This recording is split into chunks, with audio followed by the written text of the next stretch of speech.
Hi, this is Matt from SoLux Theme Sections. In this video, I'm going to give you a quick walkthrough of the application, and then we're going to install our first section.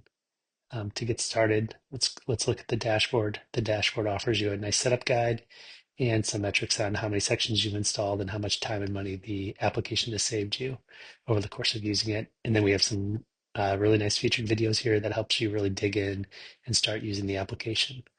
On the left, we have our primary navigation. This allows you to view the theme sections, the theme blocks, manage your plan, and get help at any time. But to get started, we're just going to go into theme sections and install it for a section.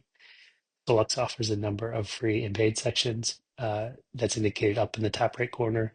You can see whether it's free or paid, and you can filter also based on whether it's free. We also offer a number of filters around popular sections. For example, we have builder sections, media sections, image sections, frequently asked questions, etc. If you want to get to any specific section, you can use the search. It's really quick. Just type the search, and then when you find the section you want, you click on it.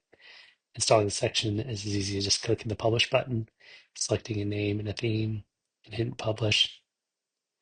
This will pop up a success model, and from here you can jump into the theme customizer. Once you are in the Shopify theme customizer, you can quickly add the section using this add section link, or if you want to add it in a specific location, you can just hover over and use add section there. So we're going to quickly go add section, search for before, and that's how you add your first section. On the left here is your configurations. We offer a ton of configurations from fonts to text sizes, background colors, etc. It makes it really easy to quickly configure to make it your own. That was just a quick tour of the SoLux theme sections application.